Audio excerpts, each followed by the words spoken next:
देखिए, महाविकास आघाड़ी है। पवार साहब, माननीय शरद पवार साहब हमारे महाविकास आघाड़ी के प्रमुख स्तंभ है, मार्गदर्शक है, हमारे प्रमुख नेता भी है। और अब तक सीट शेयरिंग की बात भी नहीं हुई है, चर्चा भी नहीं शुरू है, न एनसीपी के साथ न कांग्रेस के साथ। तो ये बात उठती नहीं कि कौन कितनी सीटें लड़ेगा। सभी बराबर के हिस्सेदार हैं। लोकसभा चुनाव में हमने महाविकास आघाड़ी ने एक साथ चुनाव लड़कर पूरे देश को दिखा दिया एकता का जोड़ क्या होता है। हमने रोका है, बहुमत को रोका है मोदी जी के लिए, महाराष्ट्र ने और उत्तर प्रदेश ने। तो हमारी बातचीत जल्दी शुरू होगी। 25 तारीख को हम बातचीत के लिए बैठने वाले थे,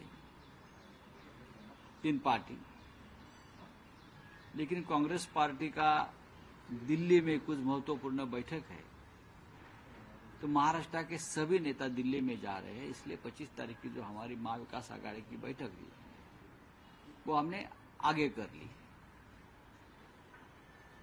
अब विधानसभा और पार्लियामेंट का अधिवेशन चलेगा, उसके बाद हम फिर एक बार बैठेंगे और हम एक दूसरे के साथ बैठकर बातचीत करेंगे। उसमें क्या है, कौन कितनी सीटें लड़ेगा उस पर निर्भर करता है कि कौन कहां जीतेगा।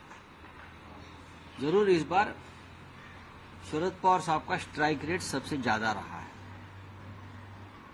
पवार साहब 10 सीटें लड़े और 8 जीते।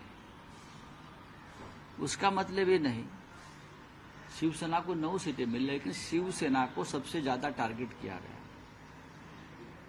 हमने 21 सीटें लड़ी है, 9 पर हमने जीत हासिल की।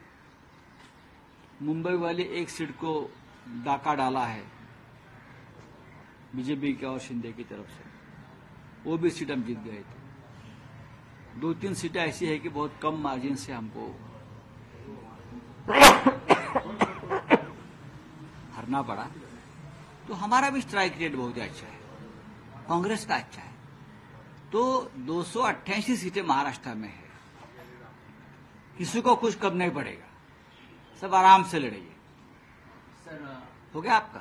सर यूजीसी नेट जो एग्जाम को लेके एक नया कानून भी, अगर पेपर लीक करते हैं तो एक नया एंटी पेपर लीक कानून लागू कर दिया। देखो, ऐसे एंटी बहुत कानून पहले भी लाए हैं मोदी जी ने, एंटी टेररिस्ट, एंटी करप्शन, हाँ, सब कुछ एंटी वाले बहुत लाए हैं, लेकिन एंटी चल नहीं पा रहा है।